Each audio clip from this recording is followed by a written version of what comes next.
अजीत पवार शायद अकेले या आखिरी सेक्युलर नेताओं में से एक थे जो भले ही भारतीय जनता पार्टी के साथ सत्ता में मौजूद थे, ना ही कभी वो आरएसएस के मुख्यालय में गए और ना ही उन्होंने कभी हिंदू मुस्लिम की राजनीति की।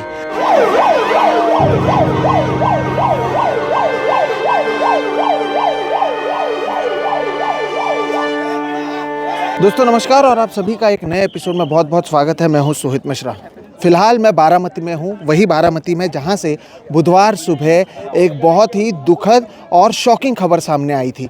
ये जो आप मेरे पीछे देख रहे हैं, ये वही इलाका है, ये वही जगह है जिसे अब कॉर्डन ऑफ किया गया है, जहां पर महाराष्ट्र के उप मुख्यमंत्री और साथ ही साथ एनसीपी के जो प्रमुख हैं अजीत पवार, वो जब बारामती आ रहे थे तब उनके जो प्लेन थी वो यहीं पर क्रैश हो गई लैंडिंग के समय, जिसमें उनके सहित कुल मिलाकर 5 लोगों की मौत हुई है। सुबह से ही हम देख रहे हैं कि लगातार ये जो खबर है ये बड़ी बनती हुई नज़र आई है। अजीत पवार महाराष्ट्र के एक दिग्गज और बड़े नेता हैं और आप देख सकते हैं कि यहाँ पर जब से ये जब प्लेन क्रैश हुआ है तब से ही लोग भी मौजूद हैं। और यहाँ पर आप देखें कि पूरे के पूरे जो फ़्लाइट है वो जहाँ पर वो क्रैश हो चुका है उसे पूरी तरीके से कॉर्डन ऑफ किया गया है। आसपास आपको कई सारे दस्तावेज़ भी नज़र आएंगे जो यहाँ पर मौजूद हैं। और तो और अब शाम होते होते कहीं ना कहीं आपको ये समझना होगा कि यहाँ पर उस फ्लाइट को लैंड होना था, यहाँ पर जो रनवे है वहाँ पर इसे आना था, लेकिन वहाँ पर नहीं पहुँचते हुए उससे पहले ही ये जो फ़्लाइट है, ये जो एयरक्राफ्ट है वो क्रैश हो गया, जिसमें महाराष्ट्र के उप मुख्यमंत्री अजीत पवार की मौत हो गई। शाम होते होते हमें ये पता चल चुका है कि गुरुवार सुबह 11 बजे जो अंतिम संस्कार है अजीत पवार का वो किया जाएगा। और तब से ही इस पूरे मामले की जांच चल रही है, जिसमें पता चल पाया है कि आखिर क्या वजह रही थी जिसके कारण जो उप मुख्यमंत्री हैं अजीत पवार, उनकी मौत हो गई। आप ये भी देख पाएंगे कि जो कई सारे वीआईपीज़ हैं वो लगातार आ रहे हैं बारामती में, और ये भी कहा जा रहा है गुरुवार को प्रधानमंत्री नरेंद्र मोदी से लेकर जो गृह मंत्री अमित शाह वो यहाँ पर पहुँचेंगे। अब आपको मैं जानकारी देता हूँ कि आखिर हुआ क्या था, जिसमें ये एयरक्राफ्ट के बारे में क्या क्या जानकारी मिली है और सुबह के समय आखिर हुआ क्या, जो जानकारी अब तक मिल पाई है वो जानकारी आज इस वीडियो में मैं आपको देने वाला हूँ। तो पहले आपको मैं बता दूँ कि ये जो फ़्लाइट है ये वीएसआर वेंचर्स जो एक नॉन शेड्यूल ऑपरेटर है उनका ये फ़्लाइट मौजूद था। इनके पास 7 लियरजेट 45 एयरक्राफ्ट है। ये वही एयरक्राफ्ट है जिसमें से एक में से अजीत पवार ट्रैवल कर रहे थे और जिसकी तस्वीरें हमने आपको वहाँ पर दिखाई हैं। और इसके तरह ही और भी अलग अलग एयरक्राफ्ट मौजूद हैं। एयरक्राफ्ट में 2 पायलट मौजूद थे। जो मेन पायलट थे उनके पास 15,000 घंटों से ज़्यादा का फ्लाइंग एक्सपीरियंस मौजूद था, जबकि जो को पायलट हैं उनके पास 1500 घंटों का फ्लाइंग एक्सपीरियंस कम से कम मौजूद था। ये जानकारी अब तक सामने आई है। अब हुआ क्या उससे हम समझते हैं, फिर हम आगे की बात करेंगे। दरअसल 28 जनवरी 2026 को आपको मैं बता दूं कि यहाँ पर कई जगहों पर जो ज़िला परिषद है उसके चुनाव होने वाले हैं और अजीत पवार उसी के लिए बारामती आ रहे थे। यहाँ पर उन्हें 4 रैलियों को संबोधित करना था। अब आपको यहाँ पर ये जानकारी देना भी ज़रूरी है कि जब हम बात करते हैं अजीत पवार की, तो अजीत पवार को जाना ही इसलिए जानता है कि वो सुबह सुबह हर चीज़ के लिए निकल जाते हैं। और इसी तरह से सुबह वो निकले थे मुंबई से, बारामती उन्हें पहुँचना था। और जब वो यहाँ पर पहुँच रहे थे, आइए वो तस्वीरें आपको दिखाते हैं। जब वो यहाँ पर पहुँच रहे थे और जब लैंडिंग का समय था, तब सही से लैंडिंग नहीं होने की वजह से जो पूरा प्लेन है जो आपको यहाँ पर नज़र आ रहा है वो क्रैश हो चुका है। और उसमें अजीत पवार सहित कुल मिलाकर 5 लोग मौजूद थे और हर किसी की मौत हुई है। जानकारी के अनुसार मैं आपको बता दूं कि इस पायलट जो प्लेन है VISSK, उसके एयरक्राफ्ट के जो पायलट थे उन्होंने पहली बार बारामती को यहाँ पर कांटेक्ट किया सुबह 8:18 पर। और उसके बाद जब वो पुणे अप्रोच हो रहे थे उसके बाद उन्होंने फिर से कहा कि वो यहाँ पर आना चाहते हैं। और क्रू ने उस समय, यानी जो पायलट है उनकी ओर से ये पूछा गया कि यहाँ का विजिबिलिटी क्या है और यहाँ का विंड क्या है, और उसके बारे में पायलट ने कहा कि विजिबिलिटी बहुत अच्छा है, करीबन 3000 मीटर्स का जो विजिबिलिटी है वो आराम से उन्हें नज़र आ रहा है, ये बात पता चला। उसके बाद एयरक्राफ्ट की ओर से ये रिपोर्ट किया गया कि वो फाइनल अप्रोच कर रहे हैं रनवे 11 का, वही रनवे 11 जहाँ से अभी मैंने आपको दिखाया, उस रनवे 11 का वो अप्रोच कर रहे हैं। लेकिन वो जो रनवे है वो उन्हें नज़र नहीं आ रहा, उनकी साइट में मौजूद नहीं है। और इसकी वजह से उन्होंने एक बार फिर से गो अराउंड अप्रोच किया। ये जो जानकारियाँ हैं ये अहम जानकारियाँ हैं जिससे हम समझ सकते हैं कि आखिर आखिर यहाँ पर हुआ क्या। तो गो अराउंड अप्रोच उनकी ओर से किया गया। एयरक्राफ्ट एक बार फिर से पूरी तरह से गोल घूम कर आया और उन्होंने फिर से पूछा, रनवे 11 पर वो लाना चाहते हैं।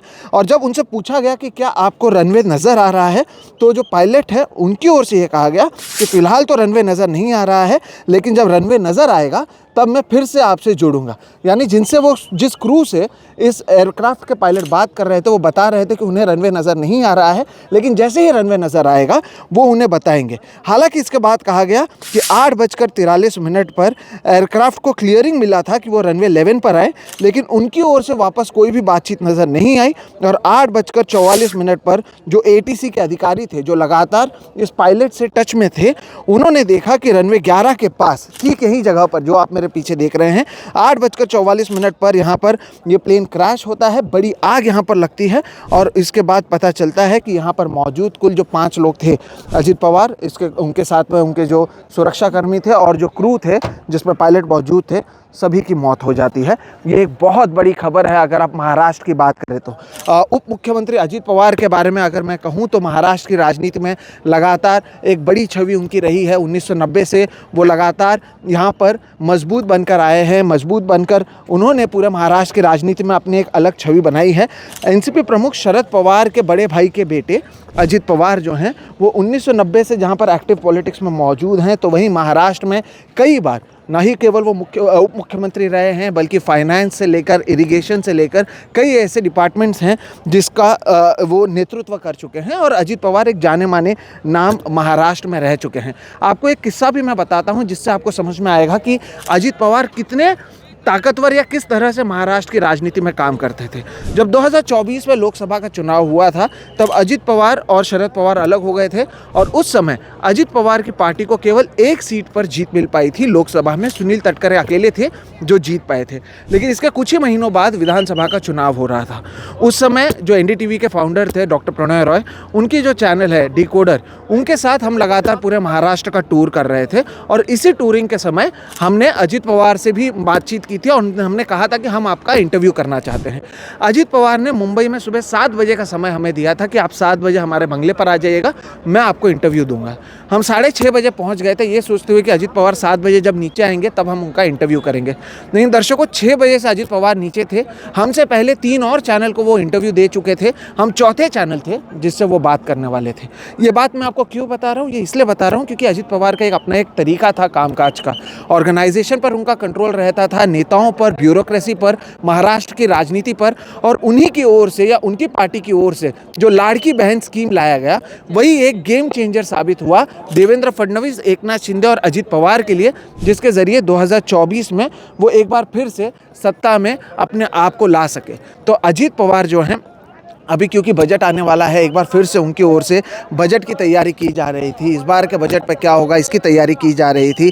अब उनकी ओर से कोशिश की जा रही थी कि जो ज़िला परिषद के चुनाव आ रहे हैं उसमें उनकी ओर से अच्छा प्रदर्शन हो। और इस सब के बीच में जब उसी के लिए सुबह सुबह वो मुंबई से निकले थे और वो बारामती आ रहे थे, जहाँ पर उन्हें 4 रैलीज़ को संबोधन करना था, उससे पहले ये हादसा हो गया। और ये कहीं ना कहीं एक बहुत बड़ा नुकसान है अगर आप महाराष्ट्र की राजनीति की बात करें तो। दोस्तों, यहाँ पर आप देख सकते हैं कि कई सारे दस्तावेज़, कई सारे फाइल्स मौजूद हैं। अजीत पवार हमेशा अपने साथ कई दस्तावेज़, कई फाइल्स लेकर भी चलते थे, लेकिन क्योंकि अब ये सब कुछ जांच का एक विषय बन चुका है, इसलिए आप देखेंगे कि पूरे इलाके को कॉर्डन ऑफ किया गया है। और यहाँ पर कहीं ना कहीं पुलिस का प्रशासन और तो और जो जांच अधिकारी हैं वो मौजूद हैं। जब से ये पूरा मामला सामने आया है कई तस्वीरें आई हैं।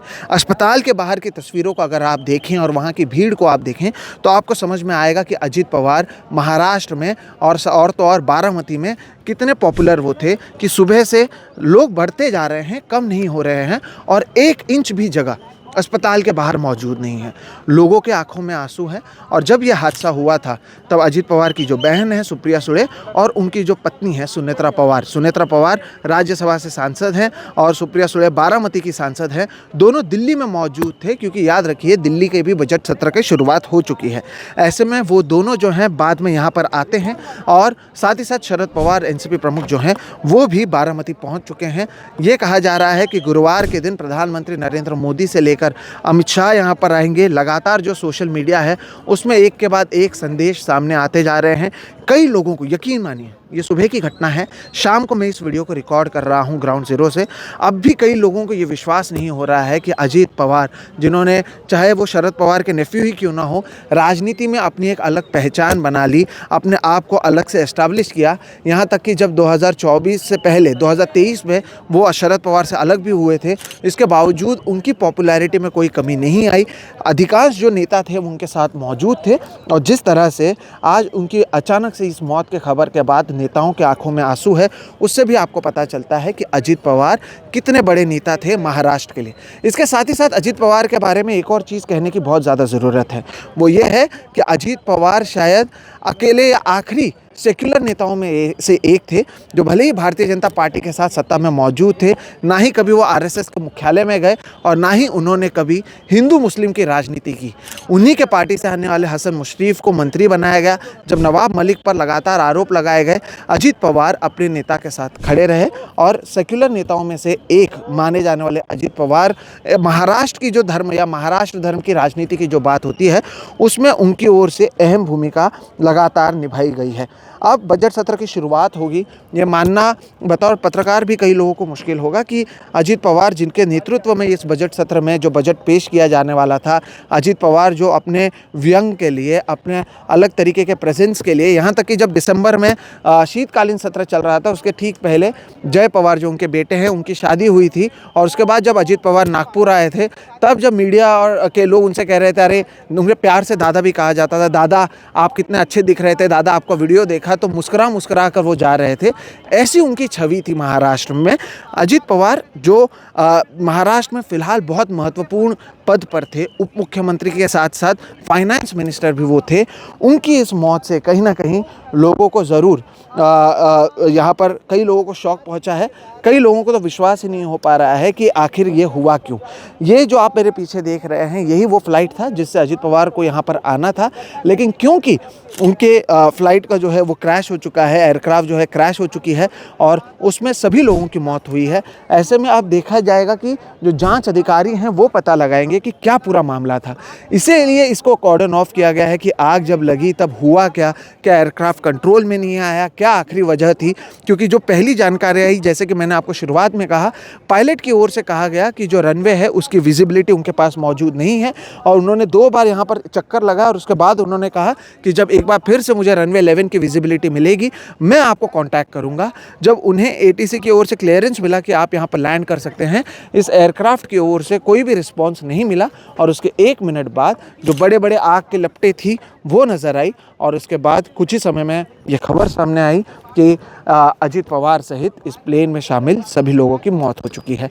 ये एक बड़ी घटना है दर्शकों। अगर महाराष्ट्र की राजनीति की बात करें, पिछले कुछ सालों में अजीत पवार ने जिस तरह से महाराष्ट्र की राजनीति में, चाहे वो सत्ता पक्ष में रहे, चाहे नेता विपक्ष रहे, एक ऐसे नेता उन्हें माना जाता था जिन्हें पता था कि ऑर्गेनाइजेशनल स्किल कैसे होता है, ब्यूरोक्रेसी में काम कैसे होता है, एक राज्य में एक सरकार को कैसे चलाया जाता है। और तो और जब मैं बात कर रहा हूँ, आपको एक और किस्सा जो याद आ रहा है 2024 का ही, एकनाथ शिंदे उससे पहले मुख्यमंत्री थे, देवेंद्र फडणवीस उप मुख्यमंत्री थे, और अजीत पवार भी उप मुख्यमंत्री थे।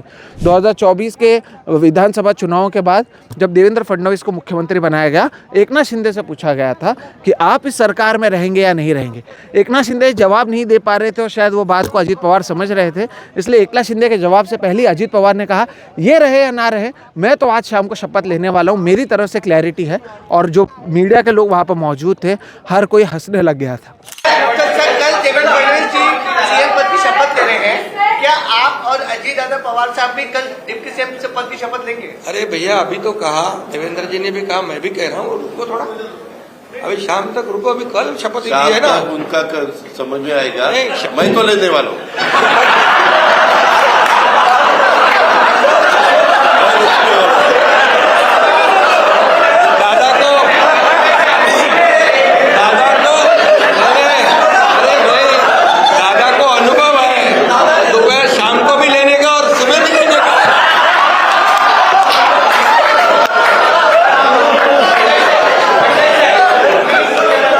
एक वो समय है, और अचानक से 1 सवा साल बाद ही किसी ने नहीं सोचा था कि इस तरह का हादसा हो जाएगा। अजित पवार महाराष्ट्र के राजनीति के एक अहम हिस्सा रहे हैं, अब उनकी मौत हो चुकी है।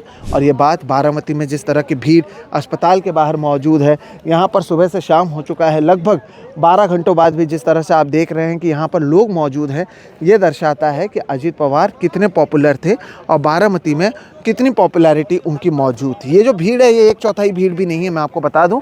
पुलिस ने बहुत ज़्यादा लोगों को निकाला हुआ है, पार्किंग भी आपको कई किलोमीटर दूर करना पड़ रहा है, तब जाकर आप यहाँ पर आ पाते हैं। अब जांच में क्या सामने आता है ये देखना महत्वपूर्ण होगा, जिसके साथ ही साथ महाराष्ट्र की राजनीति का अगला पड़ाव क्या होगा ये भी महत्वपूर्ण होगा। वो इसलिए क्योंकि अजित पवार महाराष्ट्र के उप मुख्यमंत्री थे, वो और एकनाथ शिंदे दोनों उप मुख्यमंत्री थे, देवेंद्र फडणवीस मुख्यमंत्री थे। और एकनाथ शिंदे जहाँ पर नाराज़ होते थे बार बार देवेंद्र फडणवीस से, अजित पवार और देवेंद्र फडणवीस के बीच में जो रिश्ते थे वो बहुत अच्छे थे। ऐसे में अजित पवार की मौजूदगी नहीं होने का महाराष्ट्र की राजनीति पर भी कैसा असर पड़ेगा, एनसीपी के भविष्य पर कैसा असर पड़ेगा, ये तो समय ही बताएगा। लेकिन आज हम सब के बीच में महाराष्ट्र के एक कद्दावर नेता रहे अजित पवार मौजूद नहीं है। एक फ़्लाइट के एयरक्राफ्ट के लैंडिंग के हादसे में उनकी मौत हो गई। वो बारामती जहाँ से आते हैं वहीं पर वो लौट रहे थे और बारामती की ज़मीन पर ही उन्होंने अपनी आखिरी सांस ली है। ये कहीं ना कहीं महाराष्ट्र की राजनीति के लिए एक बड़े दुखद दिन मैं आपको कह सकता हूँ। विपक्ष के नेता हों, सत्ता पक्ष के नेता हों, हर किसी की ओर से श्रद्धांजलि आ रही है। और गुरुवार के दिन सुबह 11 बजे अजित पवार का अंतिम संस्कार किया जाएगा, जहां पर प्रधानमंत्री नरेंद्र मोदी और गृह मंत्री अमित शाह भी मौजूद रहेंगे। हमारे इस चैनल की ओर से भी हम अजित पवार को श्रद्धांजलि देते हैं और उम्मीद करते हैं कि उनके परिवार को एक ताकत मिले। ये जो नुकसान अचानक से हुआ है महाराष्ट्र की राजनीति में भी, उनके परिवार में भी, उसे वो सहन कर सके। फिलहाल इस वीडियो में इतने ही दर्शकों। मेरा नाम है सोहित मिश्रा, आप देख रहे हैं सोहित मिश्रा ऑफिशियल। बारामती के इस ग्राउंड रिपोर्ट में मैंने आपको जो भी जानकारी अब तक है वो देने की कोशिश की है। फिलहाल इस वीडियो में आप मुझे दीजिए इजाज़त। नमस्कार।